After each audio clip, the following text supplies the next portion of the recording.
भारत की धरती पर अनगिनत मंदिर है, लेकिन कुछ मंदिर ऐसे होते हैं जो सिर्फ आस्था ही नहीं, रहस्य और इतिहास के भी प्रतीक होते हैं। ऐसा ही एक मंदिर है श्री पद्मनाभ स्वामी मंदिर, त्रिवेंद्रम, केरल में स्थित, जो भगवान विष्णु के अनंत रूप में प्रतिष्ठित है। केरल की राजधानी तिरुवनंतपुरम में पुराने किले के अंदर बसा है श्री पद्मनाभ स्वामी मंदिर, जो भगवान विष्णु को समर्पित है। ये सिर्फ एक मंदिर नहीं, बल्कि एक ऐसा धार्मिक और सांस्कृतिक खजाना है जो केरल और द्रविड़ वास्तुशिल्प शैली का अद्भुत संगम है। इस मंदिर की उत्पत्ति कितनी प्राचीन है, इसका कोई स्पष्ट प्रमाण आज तक नहीं मिला। पुराणों और महाभारत जैसे ग्रंथों में इस मंदिर का उल्लेख मिलता है। यहां तक कि श्रीमद् भागवत में कहा गया है कि बलराम जी ने इस मंदिर में स्नान किया और पूजा अर्पित की। एक पौराणिक कथा के अनुसार एक तुलु ब्राह्मण सन्यासी दिवाकर मुनि विष्णु के परम भक्त थे। एक दिन भगवान विष्णु एक दिव्य बालक के रूप में उनके सामने प्रकट हुए। मुनि ने बालक से अनुरोध किया कि वह उनके साथ रहे। बालक ने शर्त रखी, यदि तुम मेरा अपमान करोगे तो मैं चला जाऊंगा। मुनि ने सहमति दी। एक दिन बालक ने पूजा के दौरान मुनि की पूजा की वस्तु शालग्राम शिला को मुंह में डाल लिया। मुनि को क्रोध आ गया और उन्होंने उसे डांट दिया। बालक तुरंत अदृश्य हो गया और जाते जाते कहा, यदि मुझे फिर देखना है तो अनंत काड़ू आ जाना। वियोग में डूबे मुनि भूखे प्यासे नींद और आराम छोड़कर भगवान की खोज में निकल पड़े। अंततः वे एक इल्पा वृक्ष के पास पहुंचे, जहां उन्होंने बालक को उसमें समाते देखा। वृक्ष गिर पड़ा और वहां प्रकट हुए अनंत शयन रूप में श्री महाविष्णु। भगवान का स्वरूप इतना विशाल था कि सिर त्रिवल्लम में था और चरण त्रिपुर में। मुनि ने प्रार्थना की, हे प्रभु, मुझे आपका दर्शन करना है, कृपया आकार छोटा कीजिए।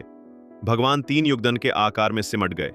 मुनि ने नारियल के खोल में कच्चे आम चढ़ाए, जो आज भी नैवेद्य के रूप में अर्पित किए जाते हैं।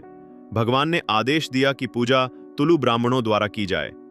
इस मंदिर के साथ सबसे अनोखा रिश्ता त्रावणकोर राज परिवार का है। आज भी ये मंदिर उनकी देखरेख में है। त्रावणकोर के राजा स्वयं को पद्मनाभ दास, भगवान का दास मानते हैं।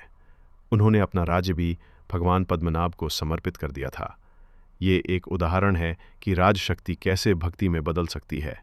2011 में भारत के सुप्रीम कोर्ट ने आदेश दिया कि मंदिर के तहखानों को खोला जाए और उसकी सूची तैयार की जाए। मंदिर के नीचे पाए गए 6 तहखानों को ए से एफ नाम दिया गया, और जब वॉल्ट ए खोला गया तो दुनिया चौंक गई। अरबों की संपत्ति, सोने की मूर्तियां, हीरे और माणिक जड़े मुकुट, बेशकीमती रत्न और 1000 किलो से ज्यादा सोना। अनुमानित मूल्य 2200 करोड़ से भी ज्यादा।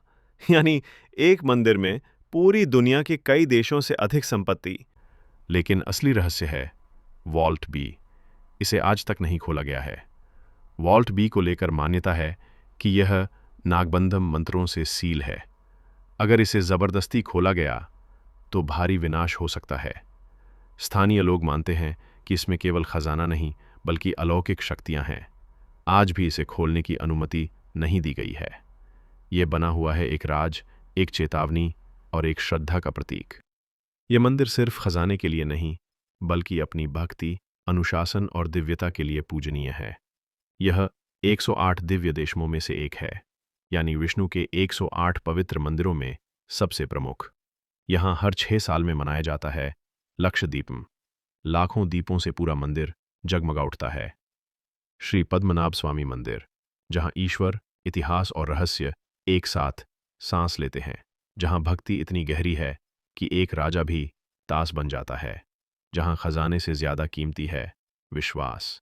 अगर आपने इस मंदिर का दर्शन किया है तो कमेंट में बताएं, और अगर आपको वीडियो पसंद आया तो हमारे चैनल को सब्सक्राइब करें, लाइक करें। धन्यवाद दोस्तों।